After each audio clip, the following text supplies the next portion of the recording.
boy. Wave the flag for Hudson High, boys. Show them how we stand. Ever shall our team be champions, known throughout the land. Wheaties, breakfast of champions, bring you the thrilling adventures of Jack Armstrong, the All-American boy. Meeting of the Sideliners Club will please come to order. This is the first meeting of the Sideliners Club of the Air. I'll ask Larry here to tell you what it's all about. Okay, Larry, go ahead. Well, a sideliner is any normal fellow girl who's got natural ability in sports, but who just isn't in good enough physical shape to get on the team. Well, he's the fellow girl who's always sitting on the sidelines, watching his friends winning their letters and enjoying themselves plenty. And we want to tell the sideliners just how they can help themselves get out of the Sideliners Club, Mr. McCormick. And believe me, this is one club everyone wants to get out of. Swell idea, Larry. Go ahead. Well, if you're a sideliner, just because you haven't put yourself in tip-top physical shape, I think I've got a mighty fine piece of advice for you. Get yourself a regular year-round training program like Jack Armstrong's personal training rules. Here they are. 1, get plenty of fresh air, sleep, and exercise. 2, use a lot of soap and water because cleanliness is mighty important to an athlete's condition. 3, eat a breakfast of champions every morning. And say, that rule number 3 is plenty swell. In the first place, a breakfast of champions, that's Wheaties, milk, and fruit, tastes like a million. Honest, I don't know of any other breakfast dish that's got such a keen flavor as a breakfast of champions. Is that all, Larry? Oh, gosh, no, Mr. McCormick. You've said yourself that Wheaties give us all of the well-known essential nourishment of real whole wheat. And from what I've learned in school, that's a lot of doggone good nourishment. Yes, Larry, a breakfast of champions gives you a lot of good bodybuilding nourishment. The kind an athlete needs to help make him a real winner. And that's just what our Sideliner Club needs to know. And listen, don't put off training. Start your Jack Armstrong training program tomorrow morning for sure. You can do it by having yourself a real breakfast of champions. Okay, Larry, and thanks from all the Sideliners for a great piece of advice. So long, Mr. McCormick. Meeting's adjourned. And now, Jack Armstrong, the All-American boy. While a distant typhoon sends warning signals flying over Manila, Jack, Billy, Betty, and Uncle Jim are preparing to shove off on their two-masted schooner Spindrift for the Sulu Sea. They're going there to search for some precious uranium-235 lost on Professor Loring's ship when it sank off an uncharted reef. On board the Spindrift is a Filipino named Michelle who had joined forces with him against the unscrupulous adventurer Dr. Chapato. Riding at anchor nearby in the darkness of the stormy harbor is the power schooner Black Shark, on which Chapato and his crew are determined to follow the Spindrift to rob Uncle Jim of his precious uranium. And now, on the Spindrift, while Betty is below checking the last of the supplies, Uncle Jim and Michelle are unfurling the foresail, and Jack and Billy are fighting the whipping canvas of the mainsail, keeping a sharp lookout through the darkness for any sign of the Black Shark. Listen. Don't let the sail get away from you, Billy. We've got to take a reef before we hoist her. Ploy, oh, ploy. Are we going to need that reef? I bet you we'd have our lee rail under even with a double reef. We may have the double reefer before we get out of Manila Bay. This wind isn't slackening a bit. Now, Billy, you pull the canvas in and I'll make the reef points fast. Okay, Jack. But this canvas is fighting like a tiger. There. Now you can fasten him. I'll work fast, Billy. But it's hard to keep a footing on the deck with the boat rocking so. Look, Jack. There's a light moving about on the deck of the Black Shark. Well, maybe Chapato or Blackbeard or some of their crew have just gone aboard, Billy. I guess that's it. I wish we could use a light here. It'd certainly help in getting these sails reefed. Sure it would. But also to tell Chapato what we're doing. Here, pull in that canvas some more. I'll try, Jack. There. How's that? That's fine. If we don't want the Black Shark to follow us, we've got to clear Manila Bay without them seeing us. Once we're in the China Sea on a night like this, they'll never pick us up. There's another light moving about on deck over there. Where, Billy? Oh, I see.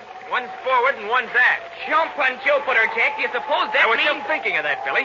I'll bet they're getting their sails reefed, too. They're going to be all set to slip their moorings in case we try to make a getaway. But they wouldn't need sails, Jack. They've got their diesel engine. Their sails will help, Billy. They can sail as fast in this wind as they can go under power. And the sails will steady their ship, too, and get ice. Then that's just what they're doing, Jack. They're getting ready to follow us. They don't know yet that we're going, Billy. They can't see us. We haven't got a single light shining aboard. Even Betty's working with a shielded flashlight below. Well, I'll bet $1 to a donut they'll have some way of finding out. They'll guess that we might try and slip out tonight in spite of the typhoon. We'll try and get out without their knowing it, Billy. There, that's the last of the mainsail, Reef. The big sail's all ready to go up. Here comes Uncle Jim and Michelle. They must have the foresail reefed, too. Ahoy there, Jack. How's the job coming on? She's all reefed, Uncle Jim. We can hoist her any time you say so. Good. Michelle and I have put tucks in the foresail and jib.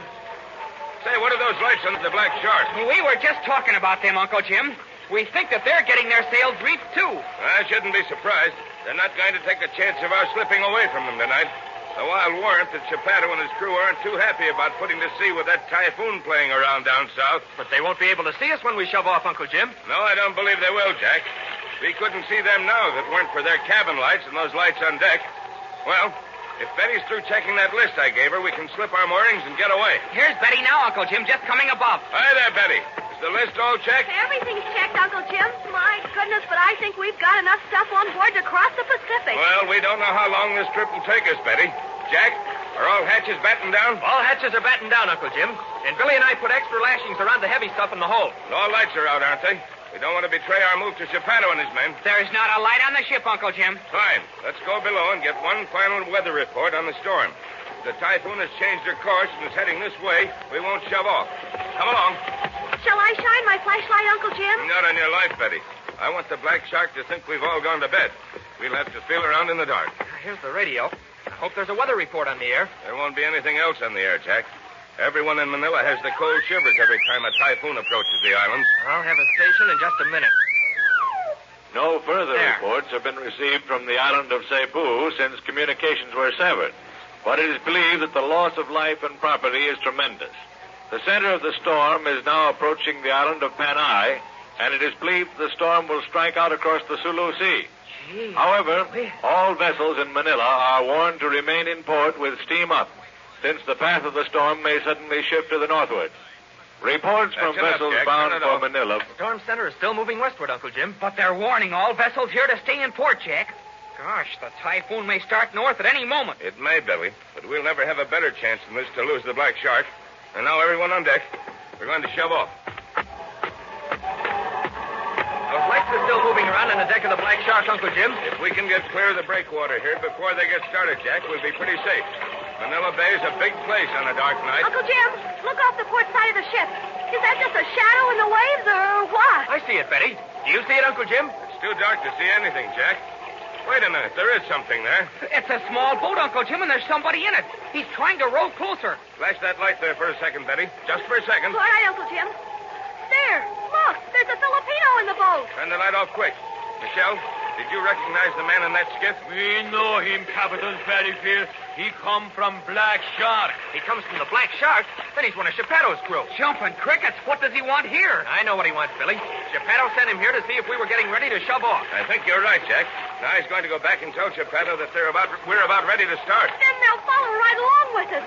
We won't lose them after all. I'd give a pretty penny if we could keep him from getting back to the Black Shark until after we cleared the breakwater. Hey there, Michelle. What are you going to do? Well, I'll be... Look, Uncle Jim. Michelle has dived overboard. Oh, I can't see him. He's swallowed up by the waves. Flash your light on the water, Betty. See if you can pick him up. All right, Uncle Jim. There he is. He's swimming toward the skiff. He's climbing into the skiff. What in the world? Jack, do you suppose that Michelle is double-crossing us? Do you reckon he's going back to tell Chapato of our plans? I don't believe it, Billy. I'd trust Michelle anywhere. Look, he's in the skiff. He's knocked the other man down. He's picking up the oars. Why, he's rowing back to us. Douse your light, Betty. He can see us all right. You don't want to give Chapato any hint of what's going on. I know what Michelle is doing, Billy. He's going to keep that chap from giving the alarm to the Black Shark.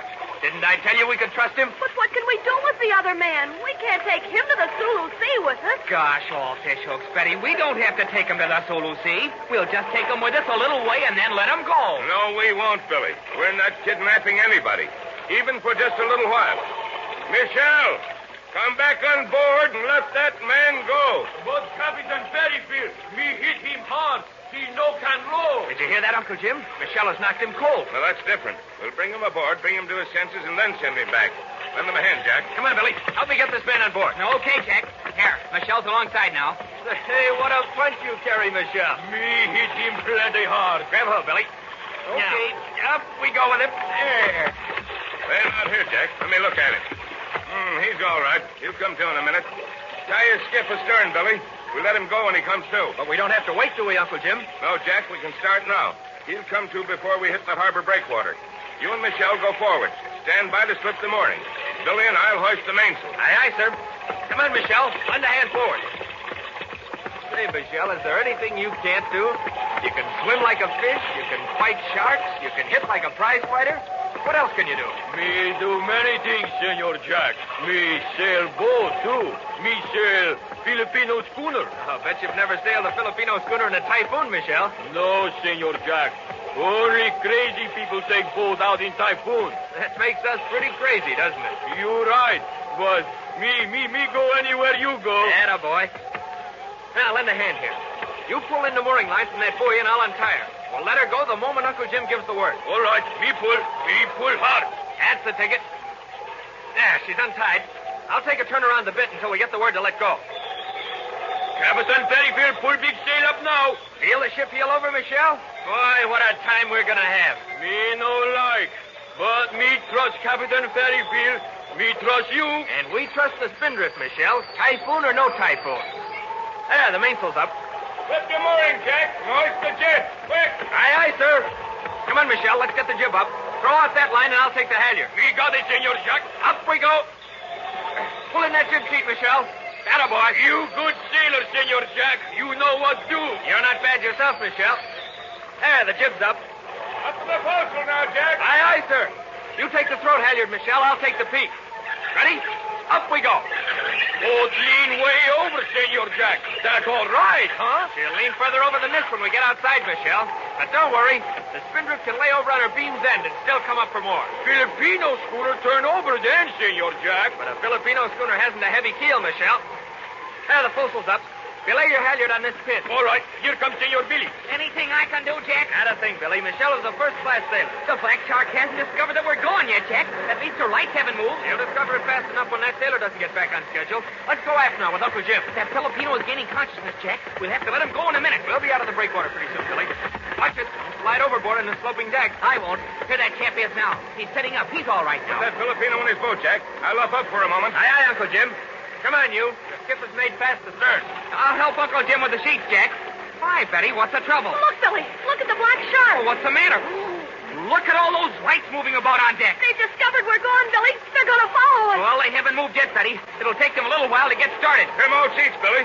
The Black Shark is starting now. Will be starting soon, and we've got to get clear of that breakwater before she gets underway. Aye, aye, Uncle Jim. Trim full sheets, Betty. I'll take the main sheet. We're going to give the Black Shark the run of its life.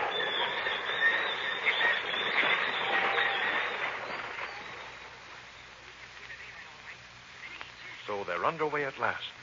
With reef sails and lee rail awash, the Spindrift is heading for the Sulu Sea. But the Black Shark will soon be underway, too. And with her diesel engine, she'll be able to overhaul the Spindrift in a headwind if she can find her in the darkness of Manila Bay. There's an exciting drama underway and a terrific typhoon playing around in the offing.